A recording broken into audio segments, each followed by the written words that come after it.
Welcome once again to Wayne's World. I'm Wayne Dawson. For more than 36 years, he literally helped you weather the storms, forecasting the never-ending changes here in Northeast Ohio. Together, well, we worked mornings for nearly 2 decades before he headed to the night shift, and then he retired last spring.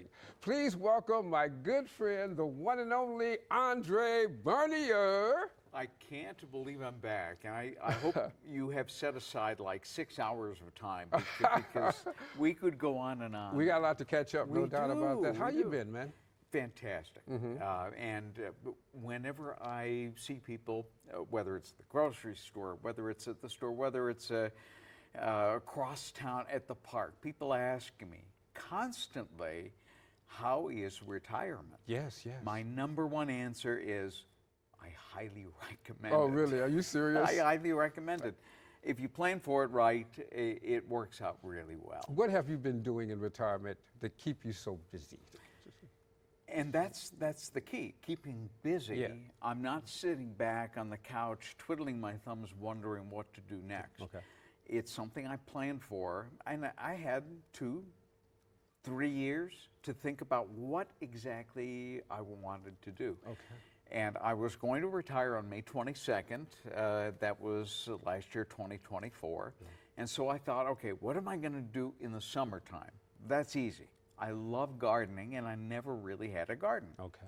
So I built a raised bed garden, and I'm getting back into gardening and trying to develop a bit of a green thumb. So what are you growing? Mostly vegetables. Okay. The tomatoes. I've got some squash in there. This year I relocated the squash because, as you know, squash takes over everything. Okay. So I moved the squash over so I could do more carrots and other things. You should have brought some in, man. Oh, it would have been great. I would have had you sample some of it live on the air. The carrots for sure. You know I'm the carrot guy. I'm the carrot guy. Oh, and these carrots, they're called sugar snacks. Meaning? And Sally, my wife, said, if you grow carrots, make sure they're sugar snacks because they're long and they're sweet like they have candy. Oh, man. Oh, my gosh, You don't even Andre. need brown sugar for it. Oh, my gosh. You should have brought some in, man. Now you're tempting me. So what else have you been doing, my friend? In addition to the gardening, of course, I had plenty of work to do around the house, house maintenance work. That work never ends. But it's good work. Okay. It just kind of keeps you rolling busy. As the weather cooled off, I thought, I need something else in the winter to keep my body active. Yeah. And one of the things that I used to be involved in high school and in college and slightly into my Weather Channel years was bowling. In fact, when I was a kid, I wanted to be a professional bowler. Are you serious? Okay. I wanted to be on the PBA and would attend many PBA tournaments in New England where I grew up. But life happened. And the weather happened. The weather happened, and I was moving all across the country, and that kind of fell by the wayside. And I thought, wait a minute, I could see if I still have it what it takes if you still have the curveball. Yeah, right. And so I took up bowling in order to keep moving and have something physically to do, in addition to the usual workout stuff. You still working out? I am, yes. You look that good, too. Man. Yeah. So the bowling thing. I mean, are you any good? I mean, did you capture the old form? My old average used to be in the 140s and 150s in high school and college, and I thought, oh, a piece of cake. It's like riding a bike, right? I could not roll 100 for the life of me for the first several months. In fact, Noah, my son, and I went bowling just before Christmas. Don't tell anybody. Noah beat you. Don't tell. I'm going to just throw it out there. Are you serious? And I rolled a 34. No, you did. I did. Are you serious? Gutter balls left and right. No. Yeah. What happened? I mean, did you just forget how to bowl or what? Well, as we age, the balance gets a little funky, and so you've got a new center of gravity that you have to get used to. Yeah. And the owner of Wycliffe Lanes came over after that 34, and he gave me a card. He said, "Here, take this." I said, "What's this?" He's a PBA pro by the name of Dean Vargo, and he said he gives lessons. Oh, okay. And I said, Was I that bad? And he goes, Oh, he yes. said, yeah, you left. Do you So- still do the podcast? You were one of the first. Yeah. Everybody's doing a podcast now. Oh, sure. Now, you started when? How many years ago? Oh, Noah was, he was 5 or 6 years old, maybe. So we're talking how and- many years? But 20? Oh, this was like the early 2000s. Yeah. And so I started Weather Jazz. Weather Jazz. Very, very early. Yeah, what made you do that, man? You're ahead of the curve. I heard somebody else podcasting, and I was intrigued with how everything was programmed. And it was the only platform at the time was Apple Podcasts. Okay. And so I had to learn how to program in .xml file manually. Okay. And one dot, one comma off, and Apple didn't know what you were trying to upload, and it would go nowhere. So I mean, long, hairy program, but I learned it. I thought, okay, this is an opportunity to learn. I did that, and then all of a sudden, other platforms started coming in, and it was suddenly much easier to get access to all these other platforms. And so I just kept at it, and I enjoyed the process. Are you still doing it?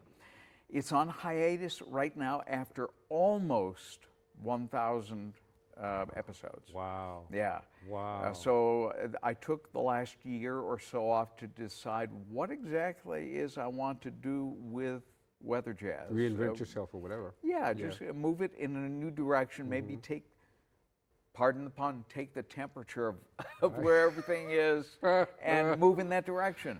That's the incredible. podcast. Now, I remember the one time that you interviewed Bill Martin, your former anchor, and so how's he? Have you talked to Bill lately? I speak with Bill Martin at least 2 or 3 times a week. Okay, what's Bill doing these days?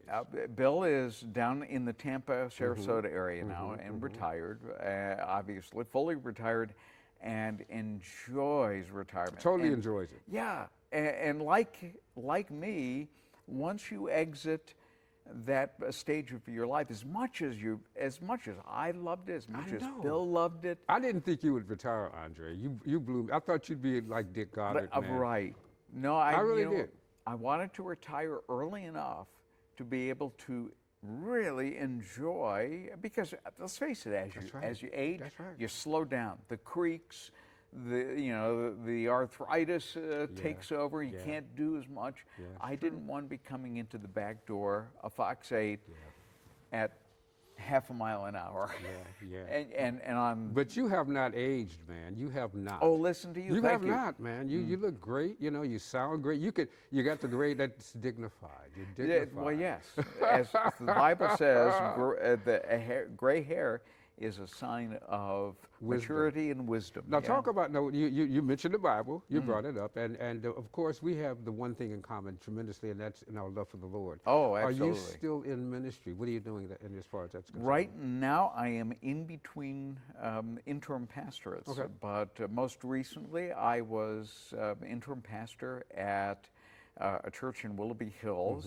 What was the name of that church? Boy, I have to stop. Don't worry think. about it. It was not Grace. Was it a Community Baptist church? It was a Covenant Community Church. Got it. Okay. And the denomination is based in Chicago. Okay. And they have like almost 1,000 churches in the USA. Okay.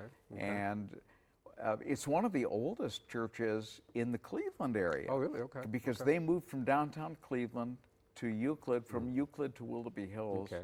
Nice campus, and good, solid theology. And it was really divinely put in front of me that they needed help. And that's a story in and of itself. How long were you there? I was there for about a year. About a year, yeah. And now you still go to church down in Canton, right? Are you still there? The main campus is the Freedom Campus off of Freedom Road in North Canton. We went there for like 12 years, back and forth, 1 hour each way. And they just opened up a new campus in Stowe. Oh, in Stowe, okay. And so it's Faith Family Stowe, and that's about 30 minutes away. So that's How half has the your distance. relationship guided your life, man? Your relationship with the Lord. How has it guided your life? It's everything, because without that, I mean, everything else is frosting. The relationships here at Fox 8, my career in meteorology, in hindsight, was all directed at a very young age by the Lord, and for His purpose. What was His purpose? Well, to refine my skill as an orator, because without that, I would have been a terrible orator. Do you? I know you love preaching and you love doing the weather. Which did you like the best? Oh, I love both. Okay. You know, and the two went hand in hand. Okay. But I do love the weather. God gave me and if you ever read my book, The Extra Mile, I go into the story where at a very young age, at age 3, I spoke only French, by the way. Yes, you grew up speaking French. Speaking French, no English. But I had a friend who only spoke English. Okay. And we used to play in the dirt pile, you know, so what? Language is not a barrier. You just have fun with the trucks and you get dirty. And one day there was a storm coming in. It upset me. And I got up and I said, "Regarde les nuages noirs." Which meant, look at the black clouds. Wow. And my friend got up and he looked and he said, "No, black clouds." And I said, "No, les nuages noirs." And we got into a little pee-wee fist fight. And his mother had to pull us apart. Are you serious? And we had to figure out why are these two kids fighting? We were saying the same thing. The same thing. And ever since then, my mother and father said there was a sparkle in my eye. I was always looking up going, what's that cloud going to do? What's the temperature? When is it going to snow? When is it going to rain? So early on, man, very early. There's not a single time where I didn't love weather. And then I was in the era, I grew up in the era of black and white television. Okay. We had a black and white TV. Oh, come on now. I remember that. And I was watching this guy on the TV doing the forecast. Okay. And I asked my mother and father, what's he doing? He's giving a forecast, the weather forecast. And I said, he gets paid for that? And they said, yes. I said, that's what I want to do. Wow. How old were you at that time, would you say?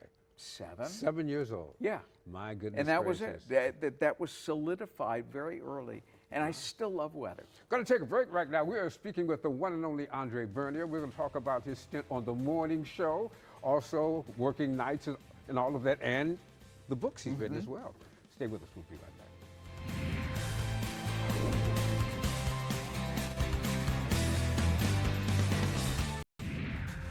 Welcome back. I'm chatting with my former co-worker, Andre Bernier, who is an author as well, and he also was on hiatus from the podcast. He's also doing ministry work and all of that. But I want to take you back to a time before you came to Fox 8. Okay. And you were working where, and how did you make it here to Cleveland?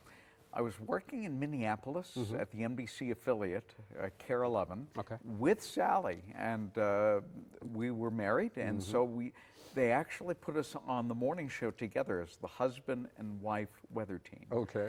We're having a blast, but Sally is from Cleveland, and her mother called one day and said, I'm reading in the Plain Dealer that their Channel 8, at the time, a CBS affiliate, is going to start a morning newscast, but they're still looking for a meteorologist. And I looked at Sally, Sally looked at me. I was not under contract, but Sally was, and Sally said, what do you think? I said, do you want to go home? And she said, yes. Yeah. So I put a tape together. I didn't send it to the news director, though, Virgil Dominic. I sent it to Dick Goddard, whom I knew because Dick Goddard used to watch me on the Weather Channel. Wow. And so we developed a friendship. And I called Dick. I said, Dick, would you introduce my tape to the news director and give me your endorsement? He said, oh, by golly, oh, yes.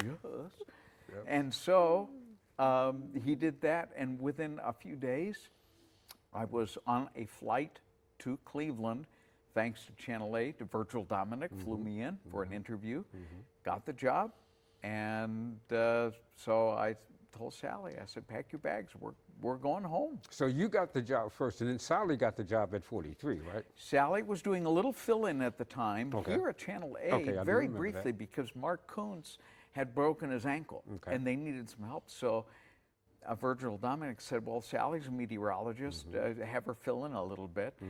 And as a result of that, because Frank Cariello left Channel 43, Okay. Channel 43 said, She hey, slipped right in. maybe we can hire Sally, and they did. So for a little while, Sally was at 43 at nights, and I was at Channel 8 in the mornings. And You guys never saw each other. the joke is, it's natural birth control. I know that's right. I know that's right. You helped launch the morning show. Right. It was you, and it was you, Rick Young. Rick Young. It was Denise DeFala DeFala and Danny Coughlin. and Danny I Coughlin. remember that. Yeah. Yes, man. That was the first. We were the first morning show in Northeast Ohio. A legitimate, the legitimate show. The They had little- legitimate newscast. They had cut-ins. Right. Yeah. How was that, man? And you're always wondering if it's going to really get traction. But Virgil Dominic had his pulse on the city of Cleveland. He really knew people, he knew the market well, and he knew when it was just right for the traction to really, get its teeth going into the Cleveland market, which it did. It was almost an instant #1 morning show. It was. It really, really was. And you coined Nackets. Nackets. And there was another one too that Oh, you had. there were a lot of them. Jafflo, just a few flakes left over, yeah. that kind of thing. The Yeah. coffee quiz. The coffee quiz Talk got about its start in Minneapolis. Okay. And Virgil Dominic, he saw that on my resume tape, and he said, can we start that here? I said, sure. So we started the coffee quiz. And then after Rick left and Bill Martin came on, first it was Del Sally, I think it was, who came, right? There were a couple of people. Yeah. Then Bill came. Yeah. Then Bill went to nights, and then I came. Yeah, that's and you know right. what I remember about it was me, you, Sissy, Right. and it was just us three, I think. And we didn't have a sports guy in the morning at that point. I think that very briefly that they used the evening sports feed, cast. right. But you know what I remember most? How we used to pray Right. before every newscast, or after the newscast was over, we'd meet downstairs. Right. Yeah. Right. Sometimes we just have a little impromptu Bible study. We would. But that prayer time was actually, that was organic. First it of all, it was, was it completely organic. It wasn't something that we planned. It was organic because we all had that faith element. We all did. had that. We did. And it was important. And I to said all that's of why us. we were #1, because we had that unseen force on our side. You know, Right? I think people really sense that. Yeah, They yeah. really do sense that. Yeah.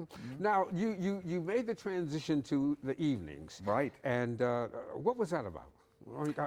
First of all, why did you leave us? But It's interesting because I thought once I got on the morning show, I would stay there until I retired. And in fact, that was the plan. But the Lord really had other plans because as Noah was growing up, apparently there were some elements that I really was having difficulty in managing my sleep and because everything. your breaking it sleep up. was, you really have to get a pattern, and you were breaking up your sleep. I was for breaking up the morning. sleep. Yeah. It was 3 hours in the afternoon, that's 3 right. hours at night, Yeah, that's and right. that went on for 10 years. Yeah, yeah. There was at one point I thought I was having a heart attack. Yeah. I went to Cleveland Clinic, Yeah, and the doctor finally said, "Everything's fine. You're not having a heart attack." And he said, "Are you getting enough sleep?" I said, "No." And the doctor said, he dismissed me with this. He goes, "Eat a banana every day," because my potassium was low. Okay. He goes, "Eat a banana every day and get sleep." And I thought, at that point, I got to change something. Yeah. So you moved to nights. Then I moved to nights. Reunited with Bill. Yeah, Yeah, which was was really cool because Bill had been trying to say, "Come over to nights, Andre." And at that point, I was happy on mornings, but things developed. We had a little family going on in the morning. We used to hang out Oh, together and sure. stuff. That was really a lot of fun. What did you like the best, nights or mornings? I mean, what for your style? What do you think fit you best? Oh, man. You know what? Each one was different. I've always been a morning person. Yes. That energy, that morning energy after that first cup of coffee, having to do it if I could get enough sleep and manage the sleep, I think I would have stayed on mornings. But there were other plans in the works, and I moved to nights. But there were some advantages to the nights as well. Absolutely. And it was needed at that time. Working with Dick Goddard was great Oh as well. my goodness, working with Dick, the one who really was responsible for getting me here. You've been an author for a long. How many books have you written so far? I have to stop and think. I think I'm on either number 9 or 10. Are you kidding me? Yeah, nine know it or was that 10 many. books. Your latest one is? It is this one. It's my big box of isobars. And it is essentially a look at my career in a very unique way. It's not chronological, as with a lot of swan song books are. It is basically, as every day came by, I was journaling as I approached my retirement period. And as things came to mind, I would write about it. And so it's basically a journey of preparing for retirement while thinking about what the last 40 to 50 years has been like. Are there some TVA stories in there? Oh, a ton. Oh, really? There are a ton of them. Okay, give me one that comes to the top of your mind that you wrote about. I would have to go back. Well, one of the stories was how I came to Cleveland. Oh, yeah. With the great detail. And early on, it was radio. Okay. And of course, I'm doing radio now. So That's what you are doing, radio. Yes. Yeah. So I started my career at age 15 years old at a 5,000 watt AM station in southern New England. I'm ending my career at a 24,000 watt FM station here in Are you doing Northeast weather on the Ohio. radio? Or are you doing? It's strictly weather and science. Yeah. But it's done from the comfort of my own home studio, which I built out in the COVID years, 2020. And but it sounds like I'm right there, and technology is great that way. Incredible. It sounds like, I hate to tell everybody, but when you hear me on the radio, I've got bed hair, coffee breath, and pajamas.